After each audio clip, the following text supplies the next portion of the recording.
The morning started like any other for the CEO of Global Tech Solutions. He woke up early, packed his briefcase with the notes for tomorrow's big meeting, and headed to the airport with plenty of time to spare. At 45, he had traveled enough to know the drill: arrive early, go through security with patience, and be at the gate with time for a coffee before boarding. As he walked through the terminal, he checked his phone one last time. His team in San Francisco had already sent over the final presentation slides for tomorrow's conference. Everything was going according to plan. The industry conference was a major opportunity for global tech. They would be unveiling their new software that could revolutionize how companies handle data security. As CEO, he needed to be sharp, rested, and ready. Flight 372 to San Francisco is now boarding first class and priority passengers. The announcement came over the speakers. He gathered his things, tucking his phone into his jacket pocket and rolling his carry-on toward the gate. The boarding agent smiled as she scanned his ticket. "Enjoy your flight, sir. You're in seat 3A. He nodded his thanks and walked down the jet bridge. The flight attendant at the door greeted him warmly, checking his boarding pass and directing him to the left into the first-class cabin. He found his window seat, stowed his luggage in the overhead bin and settled in, already pulling out his tablet to review some notes during the flight.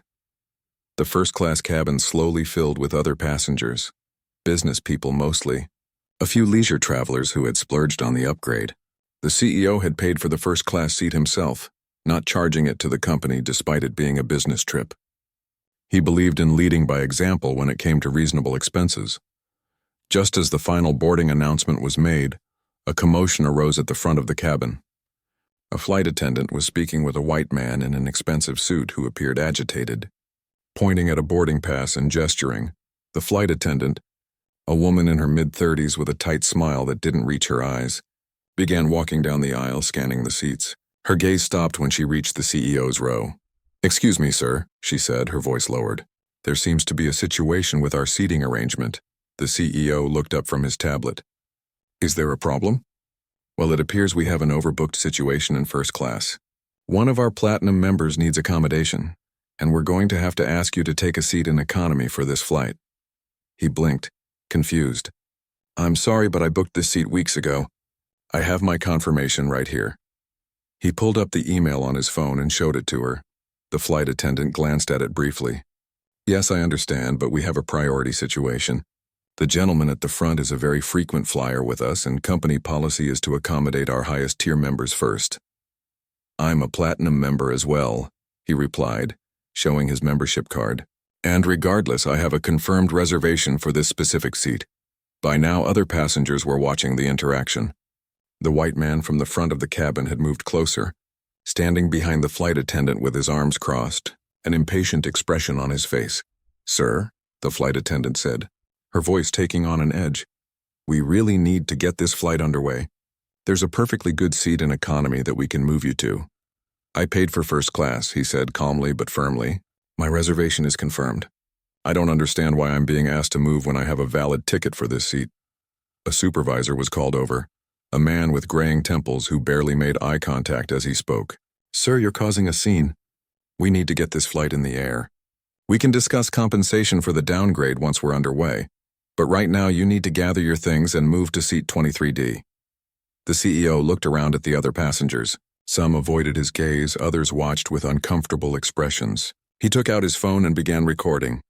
"I want to be clear about what's happening here. I have a confirmed first-class reservation which I paid for. I'm being asked to give up my seat for another passenger who arrived after me, despite having the same status level." "Is that correct?" The supervisor's face tightened. "Sir, recording is not permitted on board the aircraft. Actually, we haven't pushed back from the gate, so FAA regulations allow me to use my phone. Please answer my question." After a tense silence, the CEO finally stood up. "I'll move, but not because I should have to. I'm moving because I have a team waiting for me in San Francisco, and I won't delay this flight for them." He gathered his belongings, making sure to email the video to himself before putting his phone in airplane mode. As he made his way to the economy section, he felt a mix of anger and resignation, a feeling all too familiar to him throughout his career. He settled into the cramped economy seat, wedged between a teenager with headphones and an elderly woman who gave him a sympathetic smile. What the airline staff didn't know, what they couldn't have guessed, was that tomorrow morning, representatives from their company, Transcontinental Airways, would be sitting across from him in a boardroom, pitching for Global Tech's massive corporate travel contract, a contract worth nearly $100 million. The CEO closed his eyes not to sleep but to think. By the time the plane touched down in San Francisco, he had a plan. This wouldn't just be about one seat on one flight. This would be about changing how an entire company operated, and he was just the person to make it happen. The flight to San Francisco felt longer than its actual 4 hours. Squeezed into the economy seat, the CEO of Global Tech Solutions tried to focus on the document spread across his tray table, but his mind kept returning to what had happened. The teenager beside him had fallen asleep with music still blaring through his headphones, and the elderly woman on his other side had kindly offered him part of her cookie, which he politely declined. "Been flying for 50 years, she had told him, leaning in slightly. "Never seen things get better, only more complicated." He'd smiled at that, appreciating her attempt at conversation, but soon returned to his work. The industry conference wasn't going to present itself, and he needed to be prepared despite the circumstances. As he flipped through his notes, he came across the schedule for the week in San Francisco. The first meeting tomorrow morning was with, he paused staring at the page, Transcontinental Airways, the very airline he was currently sitting on, cramped in economy despite his first-class ticket. He pulled out his tablet and opened the meeting brief his assistant had prepared. Transcontinental was pitching for Global Tech's corporate travel contract. The current contract was expiring, and they were evaluating several airlines for their company-wide travel needs. The deal was substantial. Global Tech had offices in 12 countries and over 3,000 employees who traveled regularly.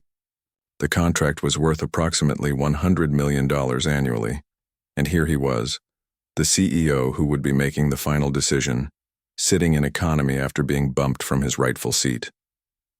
The irony wasn't lost on him. He took a deep breath and began reading the proposal more carefully. Transcontinental's presentation highlighted their commitment to customer service excellence and personalized care for executive travelers. Their pitch specifically mentioned their respectful and dignified treatment of all passengers. The CEO couldn't help but let out a small humorless laugh. The elderly woman glanced at him curiously, but he just shook his head and continued reading. By the time the captain announced their descent into San Francisco, he had formulated a plan.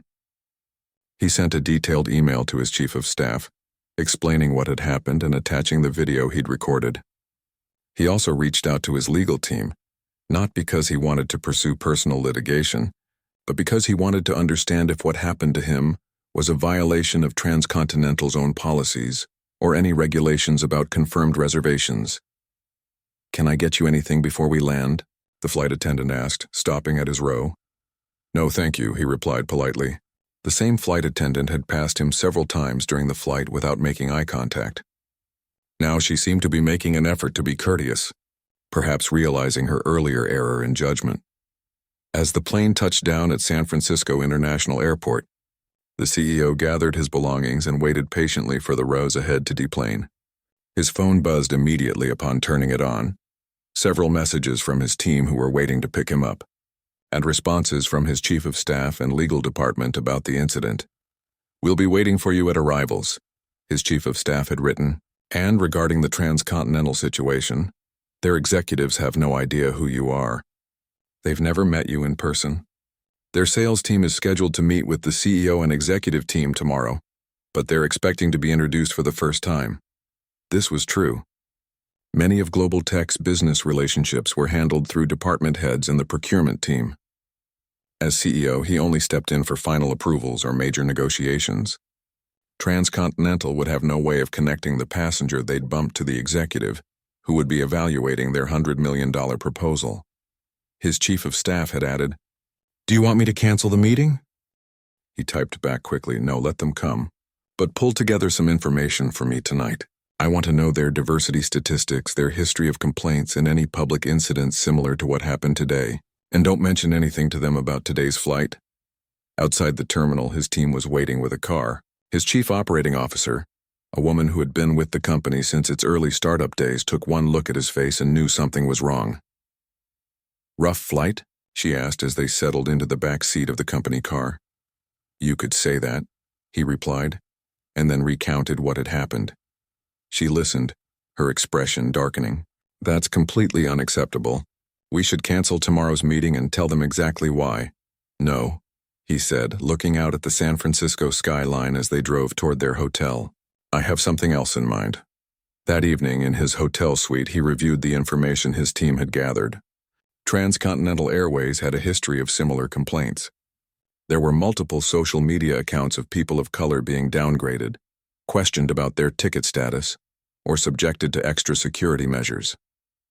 The airline had issued standard apologies in each case, promising to do better and provide additional training. Their executive leadership team, displayed proudly on their website, was overwhelmingly white and male. Their diversity statistics, buried deep in their annual report, showed minimal representation of minorities in upper management positions. The CEO sat back, tapping his pen against the desk. This wasn't just about his experience anymore. This was about a pattern of behavior, a systemic issue within the company that was now asking for global tech's business. His phone rang. It was his spouse calling to check in. "How was the flight?" they asked. He sighed. "Not great. I'll tell you about it when I get home. But tomorrow might be interesting." After the call, he spent another hour reviewing Transcontinental's proposal. Their pitch emphasized their premium customer experience and commitment to treating every passenger with respect and dignity. They were promising global tech's executives the red carpet treatment, priority boarding, guaranteed upgrades, personalized service. The CEO closed the file and leaned back in his chair. Tomorrow's meeting was scheduled for 9 a.m. The Transcontinental executives would be walking into a situation they couldn't possibly anticipate. As he finally prepared for bed, he thought about all the times in his career he had been underestimated, overlooked, or treated differently. As a black executive, he had faced countless subtle and not-so-subtle biases. Usually, he had to carefully choose his battles, to decide when speaking up was worth the potential cost. But tomorrow would be different. Tomorrow he had leverage.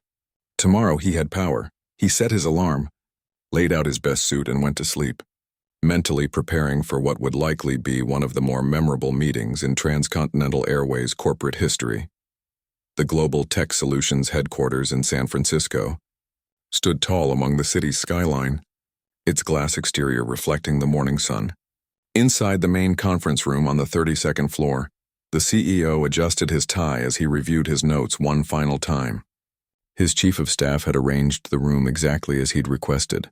Water bottles at each seat, the large presentation screen ready, and most importantly, the seating arranged so that the Transcontinental Airways executives would be facing the windows, slightly squinting into the morning light. A small power move, but today was about power. "They're in the lobby," his assistant said, poking her head into the room. "Security just called up," the CEO nodded. "Give them a few minutes down there, then bring them up." He wanted them slightly uncomfortable, slightly off balance. Around the table sat Global Tech's executive team, the chief financial officer, a woman who had worked her way up through the accounting department over 15 years, the chief operating officer, who had been with the company since its early days, the head of human resources, who had joined from a Fortune 500 company 2 years ago, and the procurement director, who would normally handle a vendor meeting like this one. "Remember," the CEO told them quietly, "follow my lead today. This isn't going to be a standard pitch meeting." They all nodded, curious about what was going to unfold. He had briefed them earlier that morning, and while some had suggested canceling the meeting altogether, they all ultimately supported his approach. At precisely 9:07 a.m., just late enough to be noticed, the Transcontinental Airways team was escorted into the conference room. 5 people entered, led by their vice president of corporate sales, a confident man with a firm handshake and an easy smile. Behind him came their regional sales director, 2 account executives, and someone introduced as their customer experience officer. "Thank you for taking the time to meet with us today," the VP began as they settled into their seats. "We're excited about the possibility of serving Global Tech Solutions as your primary airline partner." The CEO nodded politely but said nothing. allowing the initial awkwardness to linger just a moment longer than comfortable. "Well," the VP continued, clearing his throat slightly. "Shall we get started? We've prepared a comprehensive presentation about how Transcontinental can meet and exceed global tech's travel needs." "Please, go ahead," the CEO said, gesturing to the screen. For the next 20 minutes, the Transcontinental team delivered their well-rehearsed pitch. They talked about their route network, their on-time performance statistics, their frequent flyer program benefits, and their special corporate perks. The customer experience officer spoke passionately about their commitment to white glove service and how they treat every passenger as a VIP. Throughout the presentation, the CEO remained attentive but neutral, occasionally jotting down notes. The other global tech executives followed his lead, asking no questions, giving away nothing in their expressions. When the presentation concluded, the VP of Sales looked expectantly at the CEO. "So what do you think? We believe this partnership would be beneficial for both our companies." The CEO closed his notebook slowly. The presentation was very polished. "I especially appreciated your emphasis on customer service and how you treat passengers with dignity and respect." The VP smiled broadly. "Yes, that's a cornerstone of our brand promise." "I'm curious," the CEO continued, his voice casual. "How do you ensure that promise is delivered consistently across all your flights and to all your passengers?" "Great question," the customer experience officer jumped in. "We have rigorous training programs for all our staff, from the reservation agents to the flight attendants. Everyone goes through our service excellence program." "And does that program include any training on unconscious bias or handling diversity issues?" the CEO asked. The executives exchanged quick glances. "Yes, of course," the customer experience officer replied, though her voice had lost some of its certainty. "We have modules on cultural sensitivity and ensuring all passengers receive equal treatment." The CEO nodded thoughtfully. "And what happens when that training fails? When a passenger is treated differently based on how they look?" An uncomfortable silence fell over the room. The VP of Sales leaned forward. "We take any such incidents very seriously. If you're referring to a specific situation..." "I am," the CEO said simply. He opened his laptop and turned it toward them. "Yesterday on Transcontinental Flight 372 from Chicago to San Francisco, a passenger with a confirmed first-class reservation was asked to move to economy to accommodate another passenger who arrived later." He pressed play on the video he'd recorded. The Transcontinental executives watched, their expressions changing from confusion to dawning horror as they recognized their own flight attendants and supervisor in the footage. When the video ended, the CEO closed his laptop. "That passenger was me." The silence in the room was deafening. The VP of Sales opened and closed his mouth, apparently at a loss for words. The customer experience officer had gone pale. "We..." The VP finally stammered. "Sir, I want to personally apologize for this inexcusable situation. This is not who we are as a company, isn't it, though?" the CEO asked calmly. "Because before coming to this meeting, I did some research. Your company has faced similar complaints before. Multiple times, in fact. Each time the response has been an apology and a promise to do better. Yet here we are." He pushed a folder across the table. "This contains documentation of 17 similar incidents reported on social media or to the Department of Transportation over the past 3 years. In 15 of those cases, the passengers who were bumped, questioned, or subject to extra scrutiny were people of color." The regional sales director, who had been quiet until now, spoke up. "Sir, I want you to know that I find this deeply troubling. Speaking personally as a person of color myself, I'm embarrassed by what happened to you." The CEO acknowledged him with a nod. "I appreciate that. But this isn't about personal apologies. This is about systemic issues within your organization. It's about policies that allow these situations to happen, training that clearly isn't effective, and a culture that somehow makes your staff comfortable, treating certain passengers differently than others." He looked directly at each of the Transcontinental executives. "You came here today to ask for my company's business, a contract worth approximately $100 million. You've spent the last half hour talking about how well you treat your passengers, especially your premium and corporate customers. Meanwhile, less than 24 hours ago, your staff treated me, the CEO of the company you're pitching, like someone who didn't belong in first class." The VP of Sales looked genuinely distressed. "Sir, I cannot express how deeply sorry we are. This should never have happened. We would like to offer you compensation, of course, and I assure you the employees involved will be disciplined appropriately." "I'm not interested in compensation," the CEO replied firmly, "and I'm not interested in seeing individual employees punished when the problem is clearly more widespread. What I'm interested in is genuine change." He stood up, walking to the window to look out over the city before turning back to face them. "Here's what's going to happen.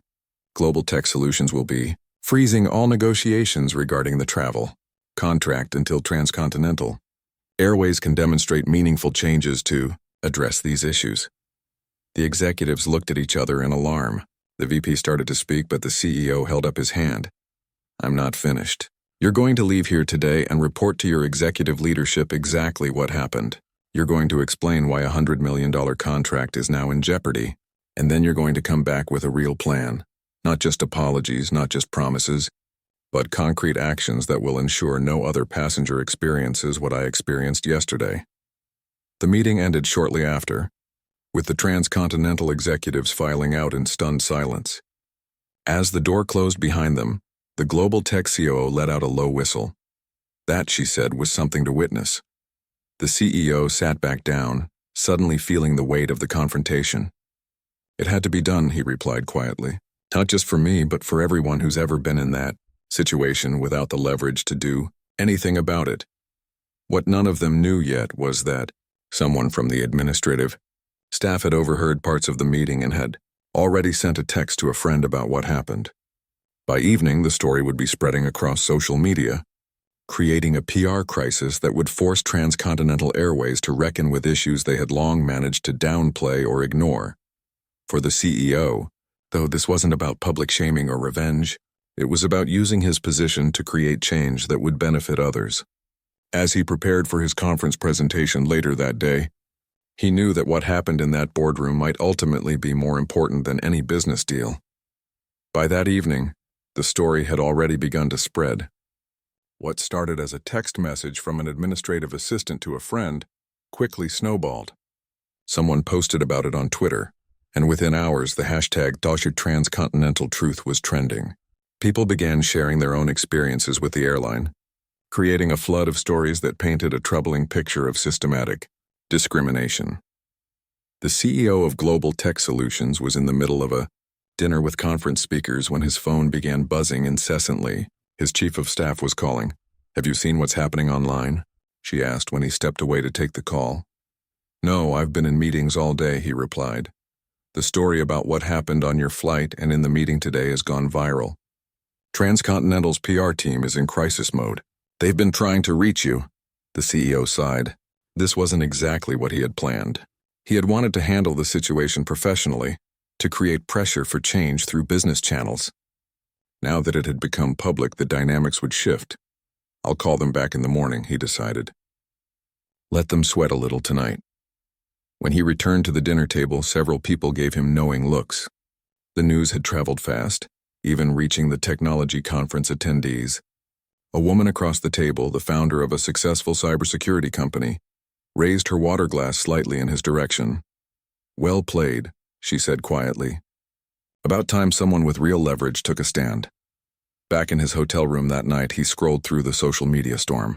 Transcontinental had issued a hastily written statement expressing deep concern about the reported incident and promising a thorough investigation. The statement was being torn apart online, with people pointing out its vague language and lack of concrete commitments. The CEO's phone rang again. This time it was Transcontinental's chief executive. "Officer himself, I want to personally apologize for what happened," the airline CEO began. "This is completely unacceptable and does not reflect our company values. I appreciate the call." The Global Tech CEO replied evenly, "But I think we're past the point where an apology is enough." "I understand. The employees involved have been placed on administrative leave pending a full investigation." "That's not what I asked for," the Global Tech CEO said firmly. "I made it clear to your team this morning that I wasn't interested in seeing individuals punished when the problem is clearly systemic." Yes, they relayed that message. The airline CEO sounded uncomfortable. "Look, we're prepared to make changes. We'd like to meet with you again to discuss what those might look like. I'll be back in my office next week. Have your team send a proposal outlining specific changes you're committed to making, not just promises, actual policy changes, training overhauls, hiring initiatives. Then we can talk. After hanging up, he called his legal team. I need you to prepare a list of conditions that would need to be met before we'd consider moving forward with the transcontinental contract. Focus on systemic changes that would benefit all passengers, not just special treatment for our executives. The next morning, Transcontinental Airways held a press conference. Their CEO stood before a wall of microphones looking appropriately grave. Yesterday we failed one of our passengers in a way that is completely unacceptable, he began. This passenger happened to be the CEO of a major corporation, but that's not the point. Every person who boards our aircraft deserves to be treated with dignity and respect, regardless of their position, regardless of their appearance, regardless of anything except that they are our customer. The Global Tech CEO watched the press conference from his hotel room as he prepared for his presentation at the technology conference. The airline CEO continued, "We are taking immediate steps to address what happened, but more importantly, we're committed to making fundamental changes to our training, our policies, and our culture. This incident has forced us to confront uncomfortable truths about our company, and for that painful lesson, we are actually grateful." It was a good statement, the CEO thought. The right tone, the right message. But words were easy, actions were what mattered. His phone buzzed with a text message from his chief of staff. Transcontinental stock down 7% this morning. Board members calling for immediate action plan. When he arrived at the conference center for his presentation, he was approached by several people who had heard about the incident. Some wanted to share their own experiences with discrimination while traveling. Others simply wanted to express support. A young black woman who worked in software engineering caught him just before he entered the main hall. "I just wanted to say thank you," she said. "Most people in your position wouldn't have done anything. They would have just accepted the upgrade voucher or extra miles and moved on." The CEO smiled at her. 10 years ago, I probably would have. But at some point, we have to use whatever leverage we have to create change. His presentation went well, though many of the questions afterward veered away from technology and toward the transcontinental situation. He deflected these politely, keeping the focus on Global Tech's new software offering. That afternoon, he received an email from Transcontinental's chief executive officer. Attached was a preliminary proposal addressing the issues he had raised. It included commitments to 1. Implement mandatory anti-bias training for all customer-facing staff, developed in consultation with respected diversity and inclusion experts. 2. Review and revise all seating policies to ensure fair treatment of all passengers. Create a more diverse hiring pipeline, particularly for leadership positions, or establish a transparent complaint resolution process with regular public reporting. 5. Form a customer experience advisory board with diverse representation. The email ended with a request for a meeting the following week to discuss the proposal in detail. The Global Tech CEO forwarded the email to his legal team and executive staff with a simple message: "It's a start. Let's push for more specifics and timelines." By the time he boarded his flight back home on a competing airline, the story had made national news. Business publications were discussing the implications of a major corporation using its economic power to push for social change. Some commentators praised the CEO's actions as a bold stand against discrimination. Others questioned whether freezing the contract negotiations was an overreaction to a single incident. What none of them understood was that for the CEO, this wasn't about one bad experience on one flight. It was about all the times he had been treated differently throughout his career. It was about all the people who faced similar treatment but lacked the platform or power to do anything about it. As his flight took off, he looked out the window at the San Francisco skyline receding below. The incident had become bigger than he had anticipated, but perhaps that was for the best. Sometimes it took a public spotlight to create the pressure needed for real change. His phone buzzed one last time before he had to put it in airplane mode. A message from his spouse. "Just saw you on the news. So proud of you. Safe travels home." He smiled, turned off his phone, and settled in for the flight.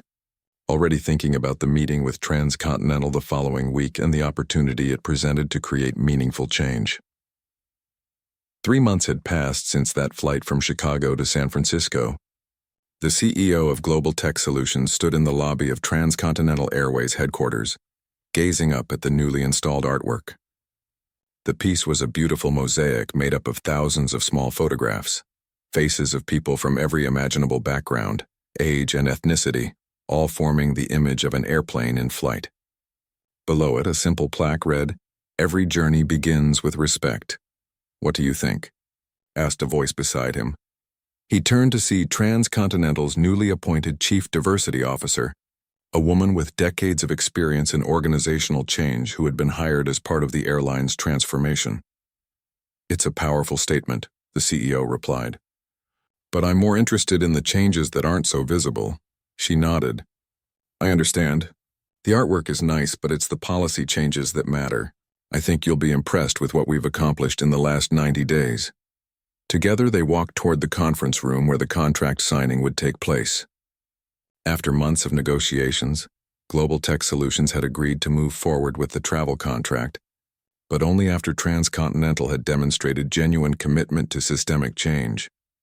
The boardroom was filled with executives from both companies when they arrived. Transcontinental's CEO stood to greet him, extending his hand. "Thank you for coming today," he said. "And thank you for pushing us to be better. These haven't been easy months for us, but they've been necessary." The Global Tech CEO nodded. Change rarely comes without discomfort. Once everyone was seated, the Chief Diversity Officer began her presentation, detailing the changes that had been implemented since the incident 3 months ago. "We've completely revamped our training program," she explained.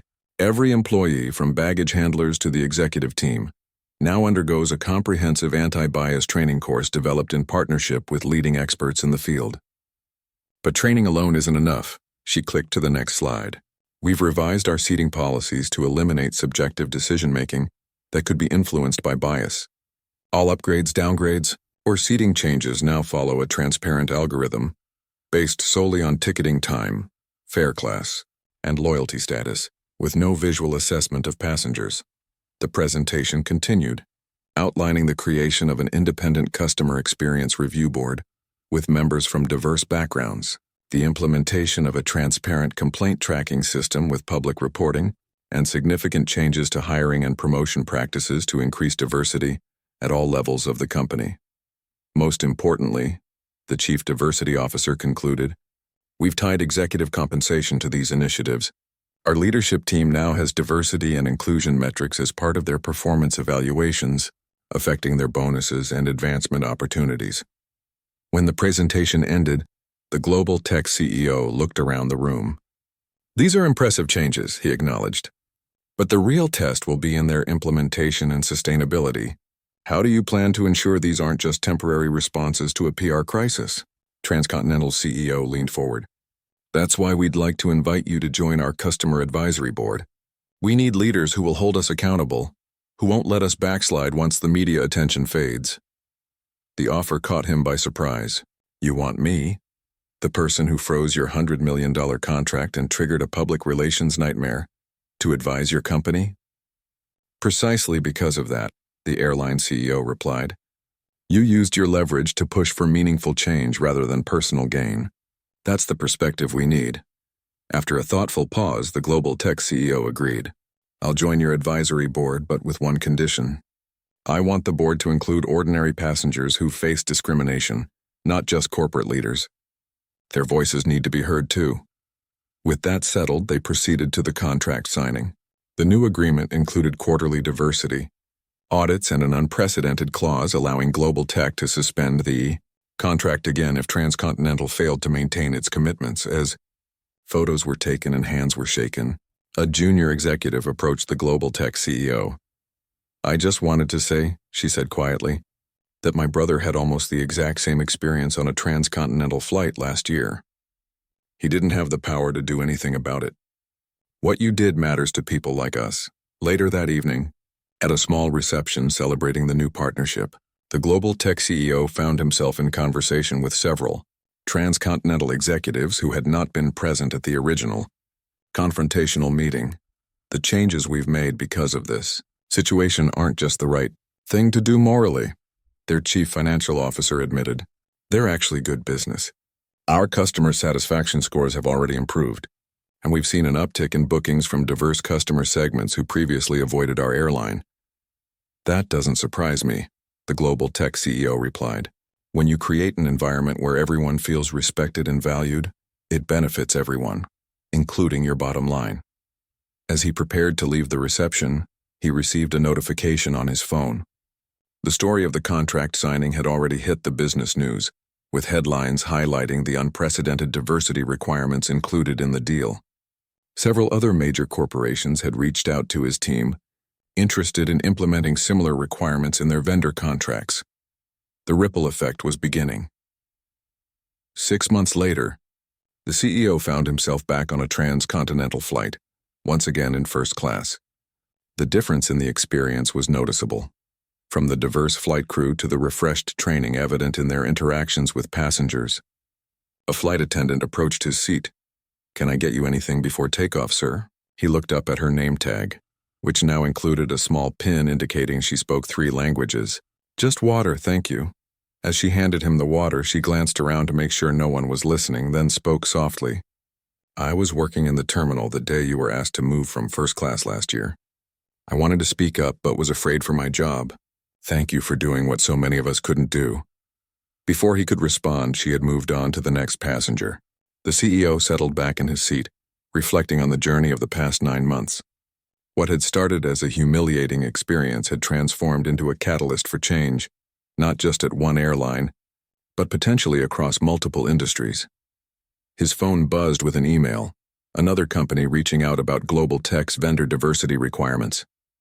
More and more corporations were following their lead, demanding better practices from the companies they did business with. As the plane lifted into the air, he thought about the young woman who had thanked him at the conference all those months ago. He thought about the junior executive's brother, about the flight attendant who had just served him water, about all the people who had shared their own stories after his went public. One person with leverage had created a moment of accountability. That moment had sparked changes that would benefit countless travelers who would never know his name or his story. Some would say it was just good business. Others would call it corporate social responsibility. But for the CEO, it was simply about using the power he had to make things a little more fair, a little more just. As the plane climbed through the clouds, he opened his laptop to prepare for his next meeting, thinking, sometimes the most important journeys aren't about the places we go, but about the changes we leave behind us.